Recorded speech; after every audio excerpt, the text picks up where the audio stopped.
Jadi pada suatu saat ada laki-laki datang, perawak aja begini-begini. Lalu nanya sama saya, sambil nunjuk. Beliau kan di tempat tidur. Apa yang dibawa mati?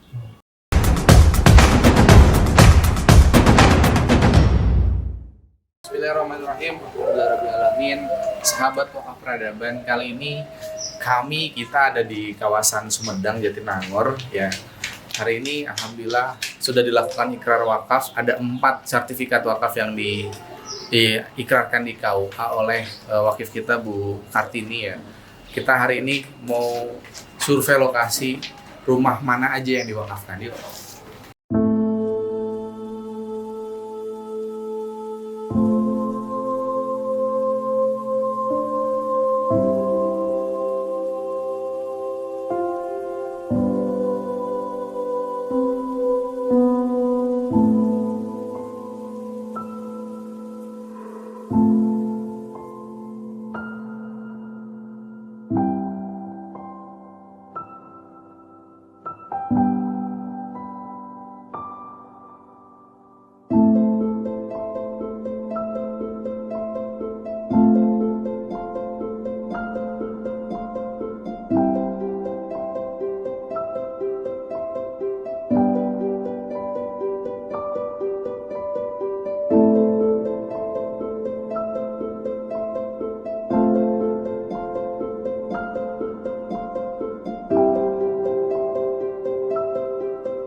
Bismillahirrahmanirrahim. Assalamualaikum warahmatullahi wabarakatuh. Waalaikumsalam. Sahabat Wakaf Peradaban, alhamdulillah hari ini Wakaf Peradaban dapat rezeki yang luar biasa ya. Ada wakif yang juga luar biasa, pasangan yang luar biasa ini dari daerah Jatinangor mewakafkan 4 sertifikat tanah dan bangunan. 4 sertifikat tanah dan bangunan yang insya Allah akan digunakan, ya, sudah digunakan bahkan untuk kegiatan menghafal Al-Quran. Nah ini menarik kawan-kawan. Kita akan perkenalkan di sini ada Bu Haji Kartini dan Pak Haji Atang Muhammad Sapari. Kalau Bu Haji Kartini biasa dipanggil Mimi. Bu Haji Atang. Ya ini menarik ya, alhamdulillah. Wakaf itu luar biasa, syariat yang disyariatkan oleh agama Islam, tapi memang kesadaran masyarakat berwakaf itu masih minim. Karena kita tahu bahwa di setiap umat itu ada ujian, dan ujian yang terbesar itu kan ujian harta ya. Jadi ujian harta. Jadi banyak sekali orang yang lulus kalau dihadapkan sama ujian kesulitan. Tapi kalau dihadapkan sama ujian harta itu jarang yang lulus. Nah ini kenapa sampai sampai mau mewakafkan 4 sertifikat gitu, Mbak Mimi sama Pak Haji. Apa sih yang menjadi harapan? Apa yang menjadi harapan? Ya. Itu ada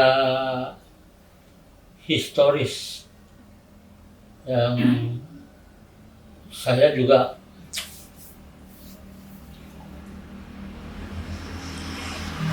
ini emosi.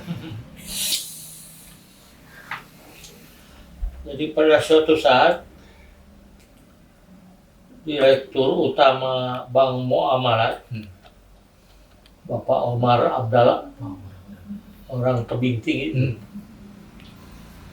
panggil saya.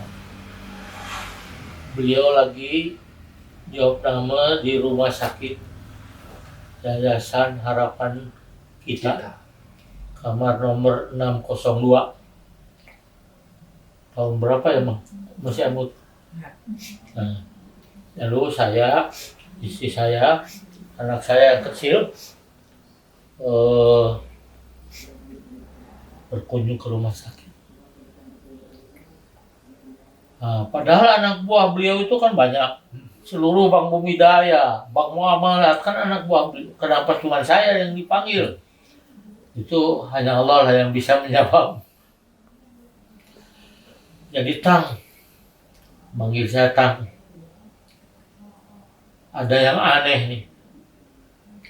Ada apa, Pak? Kemarin di kamar ini ada laki-laki datang. Perawak aja begini-begini. Lalu nanya sama saya. Sambil nunjuk. Beliau kan di tempat tidur. Apa yang dibawa mati? Nah, kalau belum tahu jawabannya, tanya sama gurunya. Nanti kalau sudah tahu, ngasih kode ke saya, hitung 25, 1, 2, 3, sampai 25. Bayangkan wajah saya. Jadi nanya ke gurunya, ini diambil singkatnya aja. Nah, 3 aja yang dibawa ke akhirat. Ada yang soleh, yang mendoakan, amal ibadah, infak sedekah, sama ilmu yang diambil. Nah,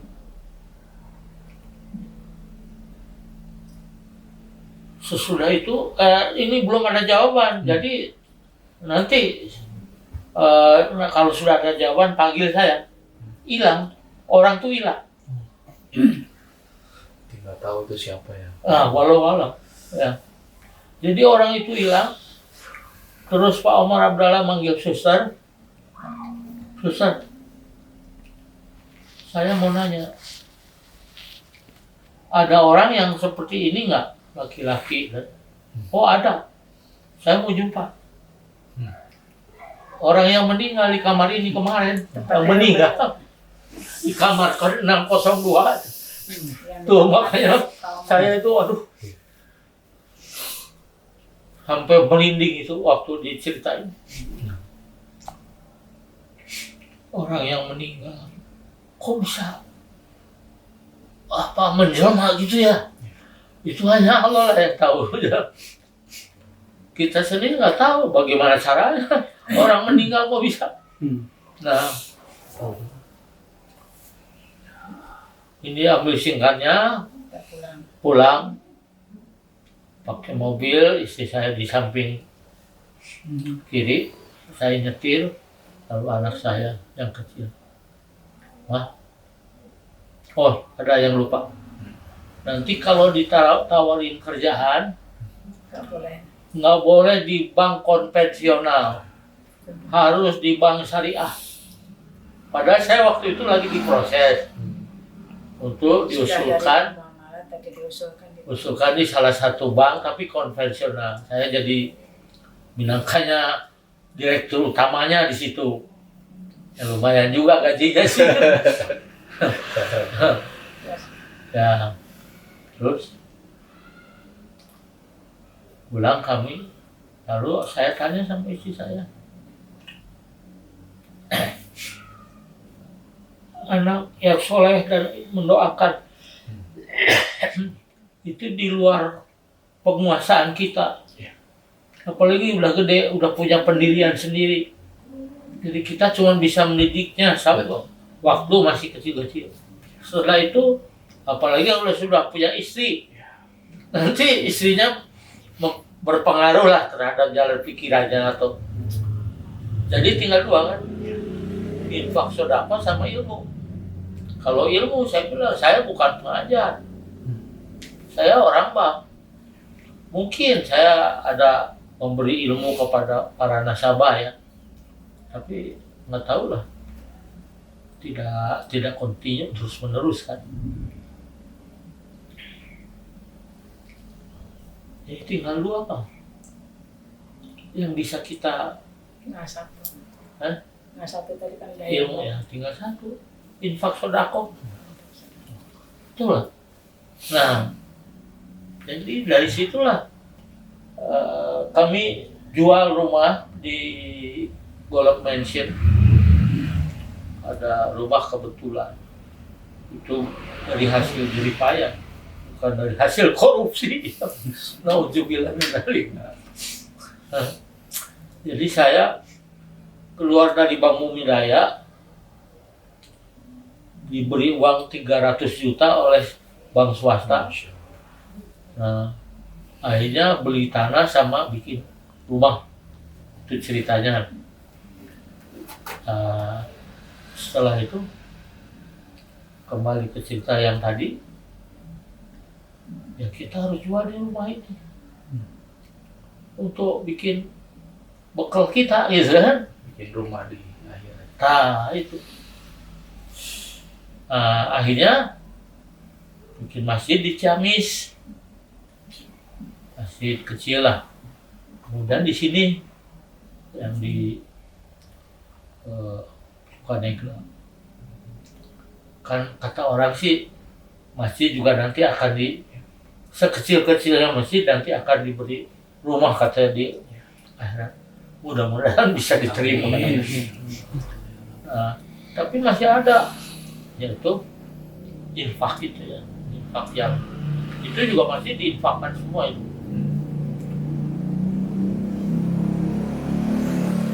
Terus situasi kos-kosan juga kan kurang begitu Bagus. ya, akhirnya nyari orang yang hafiz Al-Quran. Itu berbulan-bulan lah ini yang nyari itu di pintu gerbang Unpad itu, dicegati mahasiswa itu.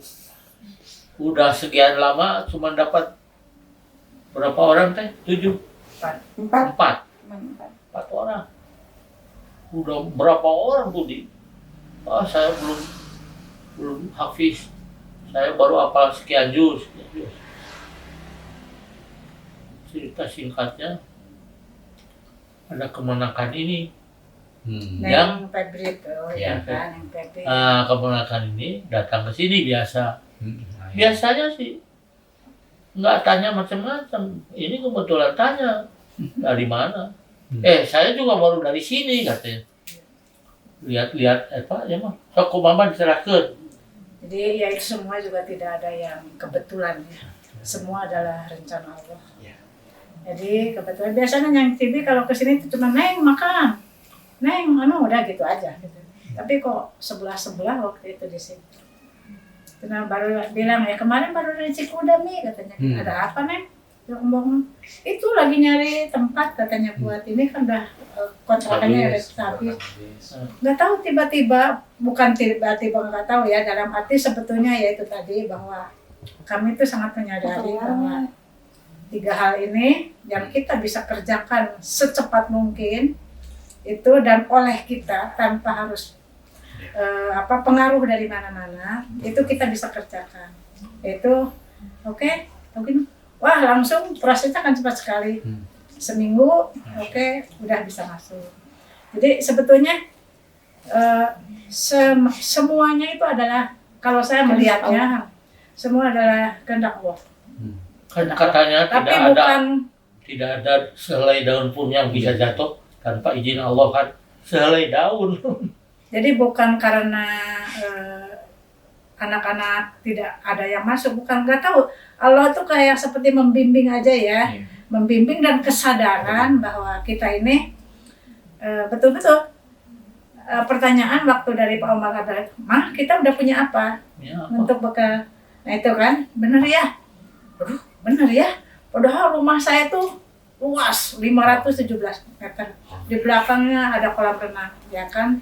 Dan tetangganya juga ada Pak Enggar yang menteri, ada Besana Bapak SBY, Pak Hatta Rajasa, rumahnya satu komplek cuman 30 rumah. Setiap rumah ada satpam, tapi akhirnya kami memutuskan di sini. Ya kan, bahwa di sini alhamdulillah ada kehendak Allah yang luar biasa. Lagi datang ke sini kebetulan sama kakak kandung saya. Nganter. Beliau almarhum tanya, "Tang, erek naon tadi yuk?" Akang mah bikin 7 kali saya. Kadil. Ya kayak gini lah. Jawaban saya, jawabannya. Nggak tahu Allah mau ngasih tugas apa kepada saya. Jawab. Nah sekarang udah, istilahnya istri saya ini ditawarin kemana-mana, nggak betah di sini, udah betah di sini. Istilahnya tadi kembali kenapa memang pertama adalah semata-mata karena kehendak Allah ya. Tapi keduanya bahwa kita sudah menyadari apa yang mau kita bawa. Ketiganya yaitu bahwa pasti anak udah dibereskan dulu ya. Pasti bahwa dibereskan dalam arti jangan sampai kita egois juga, kita terlalu mementingkan diri sendiri tapi anak juga terlantar, nggak gitu juga kali ya. Nah ini kita tapi betul-betul kesadaran dalam agama itu bahwa apa yang mau kita bawa pulang. Saya sering nangis bahwa meyakinkan tuh lihat orang masuk ke kubur tuh nggak bawa apa-apa, betul nggak bawa apa-apa. Yang kecil pun saya punya berlian nggak bakal ikut, ya kan? Udah gitu bayangin kita diantar itu cerita itu sangat berkesan bagi saya. Diantar pakai pasaran kalau orang Sunda mah ya. Dari mulai pertama itu udah dikuburkan ya. Dari pertama mungkin kalau pasangan suaminya nangis atau istrinya nangis, anaknya nangis. Mungkin di situ ada mobil berderet, ada temannya. Kan mulai persatu pergi. Sampai tikar pun nggak mau masuk. Tikar yang biasanya dipakai di bawah aja nggak mau masuk. Jadi benar-benar kita itu cuma bawa kain kafan. Sedangkan kita harus yakin bahwa yang akan dibawa oleh kita itu apa. Nah, sedangkan papa, mama diberikan rezeki yang agak lebih dari orang lain. Gitu. Jadi terus kesadaran itu juga sendiri adalah bahwa dari Allah. Ini jangan suka sedih bener. Itu lihat yang masuk ke dalam itu ada apa? Kain kapan, tikar pun pulang. Suami, istrinya pulang. Kalau istri suaminya pulang, anaknya. Kalau kebetulan anaknya juga bukan anak yang soleh atau yang mendoakannya, kita mau bawa apa? Jadi itu Bang Doli ya, yang menginspirasi. Jadi benar-benar bahwa kita itu kan diharuskan supaya tajiah bisa lihat ke makam tuh yang seperti itu. Lihat, cuman kain kapan saja, cuman kain kapan. Terus lagi ada cerita nih Bang Doli katanya, ada Pak Haji ya, Rahman yang ceritain. Pak Haji kok nggak sayang sama hartanya katanya, kerjaannya dibagiin aja katanya gitu. Terus, siapa bilang nggak sayang katanya? Sayang, saya sayang sama harta saya.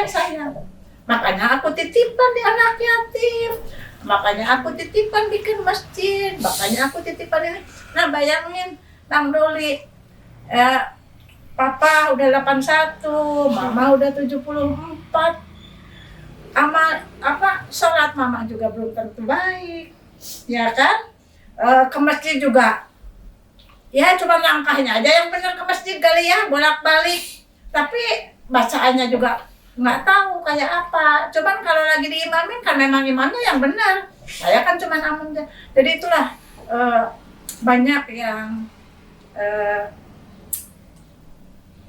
memberikan motivasi kepada kami bahwa inilah sebagai orang Muslim, kalau memang benar sayang kepada harta kita, ya titipin aja, nanti kita ketemu lagi. Tahu aja nih Mama punya deposito. Itu deposito kan cuma pakai kertas aja ya. Kan nggak ikut kan? Nggak ikut kan? Iya kan? Enggak. Iya, nggak ikut kan? Mama punya berlian nih, nggak ikut. Jadi seperti itulah ya. Yang makin mudah-mudahan kalian sangat saya banggakan. Ini begitu. Di depannya aja rumah-rumah bagus, tapi kalau ke belakang kubu-kubu. Jadi, yang sebenarnya itu wajib, sudah menjadi wajib dari yang disediakan. sedekahi. Jadi Yaitu gampang di sini mah mau cari sedekah teh. Kalau di Jakarta orang kaya semua sekelilingnya uang. Tetangganya juga, Banyak. kalau mama bilang gini, kalau di Jakarta ya Pak kita yang paling miskin kali gitu. Tapi kalau di sini bukan kaya ya istilahnya teh kita ya benar-benar deh Bang Doli ya. Iya. Kalau mama itu beberapa kali sama papa, udahlah katanya gitu mau bikin. Enggak, saya enggak mau saya di sini. Sering saya nangis di depan di sajadah. Ya Allah, kok Allah tuh baik banget sama saya. Saya ada di sini dan saya diberikan oleh Allah kesempatan yang luar biasa. Sekarang bukan karena itu, jadi bangga loh, bener bangga, bersyukur saya diperkenalkan dengan kalian. Bangga bang, bersyukur bang. Sampai suka dikatakan ya, aduh pantasnya anak kita, cucu kita kali mereka sudah berjuang untuk agama, untuk lah kita ini ya paling cuman gitu aja ya kan. Sedangkan mereka harus berjuang lagi ngurusin anak orang. Kalau mama kan cuman nih wakaf udah selesai sampai di situ. Nah yang kalian yang berjuang, yang ngurus coba kalian. Mama tadi juga tanya, ini nanti makannya dari mana? Iya, benar udah tadi mama tanya sama Pak Jayana, ini gimana ya pembiayaan tiap hari. Dia bilang kalau papa dan mama memang sekarang di sana berjuang sendiri, berjuang sendiri aja ya kan, tidak ada lagi yang di belakangnya nggak ada sama sekali. Jadi ya cuman gitu aja. Keyakinan bahwa Allah yang akan memberikan rezeki. Ya kan? Ya itulah singkatnya. Ya terakhir paling Haji, ketika orang kan seneng ya numpukin harta gitu ya, numpukin, padahal kalau kita bicara hakikat harta yang sesungguhnya itu kan, atau rezeki yang sesungguhnya kan harta yang kita sedekahkan Ya, di jalan betul. Allah gitu ya, bukan yang kita timbun di sini. Betul. Dia punya mobil banyak, rumah mewah, itu kan Ya. dia mimpi nggak akan dibawa. Lamborghini. Apa yang kira-kira apa ya sekarang, apalagi trennya, maaf ya mungkin artis-artis lagi Pamer. pamer Banyak sultan ya. banyak sultan sekarang ya. Jadi apa yang kira-kira Mami pengen pesan singkat ya, atau pesan buat orang-orang yang sekarang sibuk untuk menimbun kekayaan untuk banyak-banyakin harta di dunia, apa yang Mami pengen sampaikan atau Pak Haji sampaikan kepada mereka supaya mereka juga bisa terketuk hatinya untuk mikirin bahwa harta itu nggak dibawa sampai Nggak mati. dibawa pulang. Memang harta bisa dibawa sampai mati ketika hartanya disedekahkan aja. Nah itu. Jadi kalau pesan saya sih,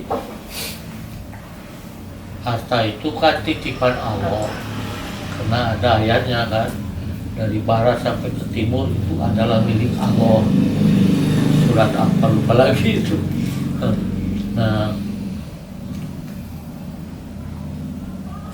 sehingga kalau itu titipan, cara memanfaatkannya juga harus yang diridhoi Allah.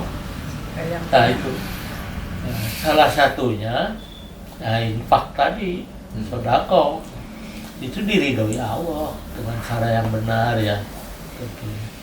Jadi ya hanya dengan cara begitu kita nanti dapat bekal buat di akhirat. Terus tambahin. ya yang pertama memang harus ada keyakinan dulu ya.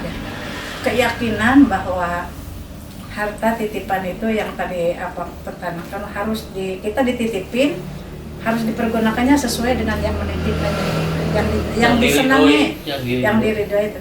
Jadi memang kita itu ya kan harus belajar, harus yakin bahwa titipan Allah itu sebetulnya itu bahwa kita itu lagi membela diri sendiri, bukan memang kelihatannya memberikan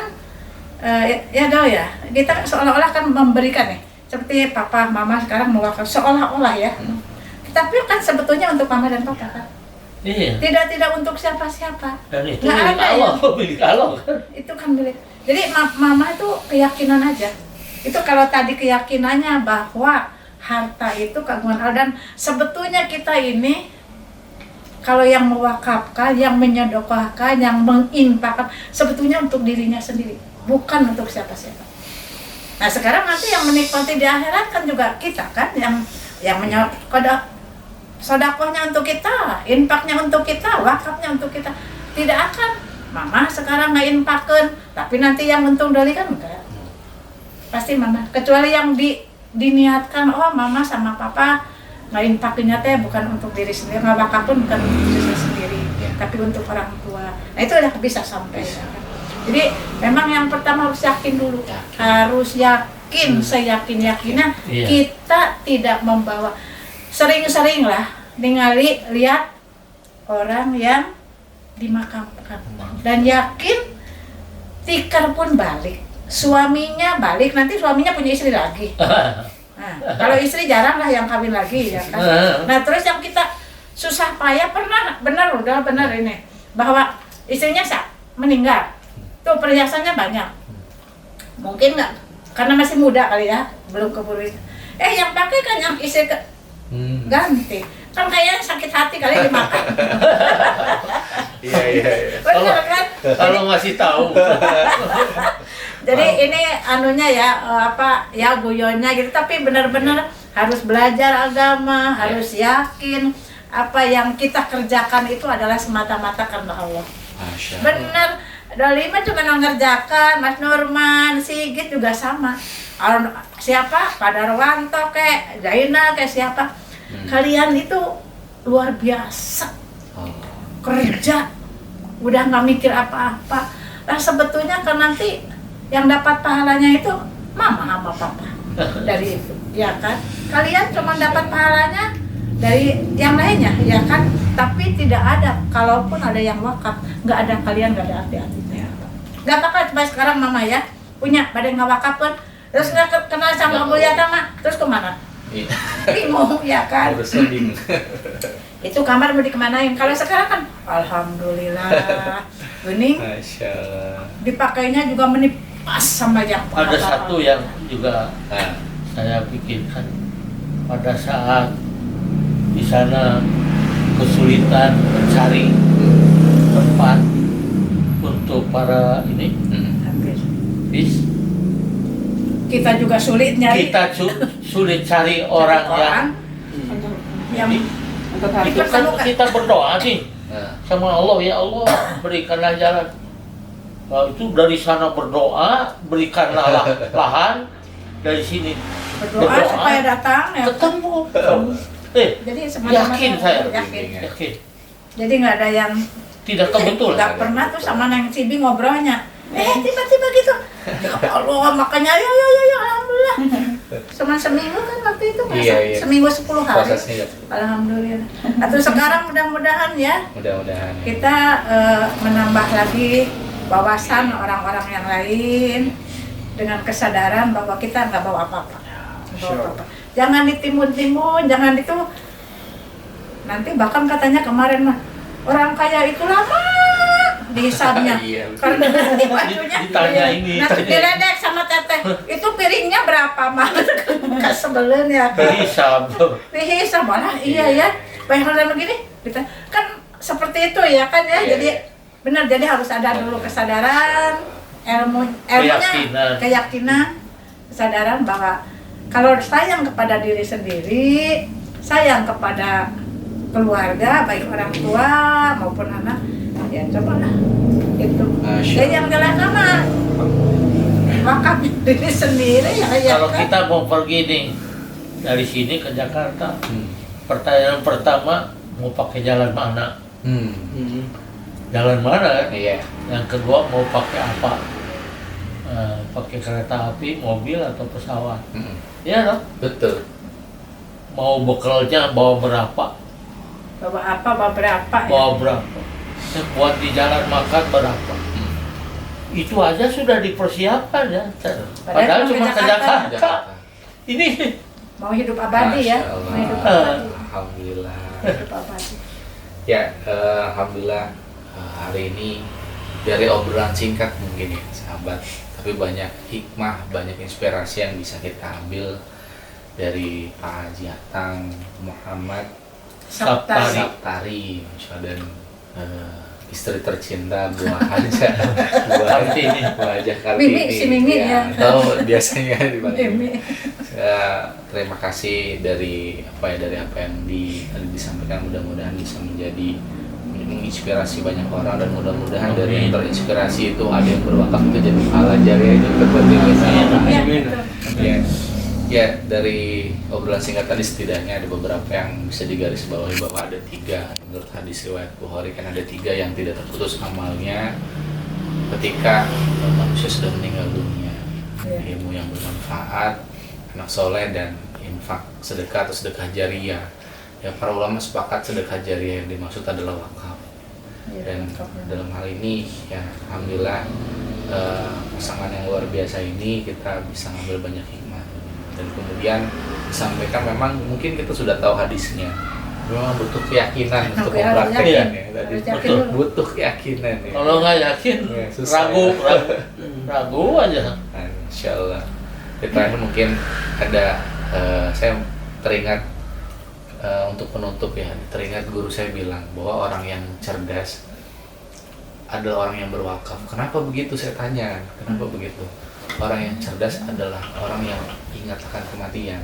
Iya, Orang yang ingat akan kematian adalah orang yang mempersiapkan kematian itu Iya. sendiri. betul. Dan orang yang mempersiapkan kematian dia pasti berwakaf karena dia tahu dia akan ada pahala jariah di sana. Alhamdulillah, ini sama Allah yang memberikan kesempatan. Alhamdulillah. Sekali lagi saya sangat bersyukur, berbangga ketemu dengan kalian dari Abu ya. Alhamdulillah. Mudah-mudahan ini juga menginspirasi anak-anak muda yang lain. Amin. Ya kan, tidak sekedar papa dan mama menginspirasi, kalian juga menginspirasi yang lain. Kami mendoakan semoga seluruh kerabat yang Abu Yatama itu diberi keselamatan dunia akhirat, diberi kesehatan. Namanya adalah semua ya. Amin. Mas Sigit, Mas Norman. Ya, Kita sahabat wakaf, kita izin pamit. Ya. Mohon maaf, wabillahi taufiq wal hidayah. Wassalamualaikum warahmatullahi wabarakatuh.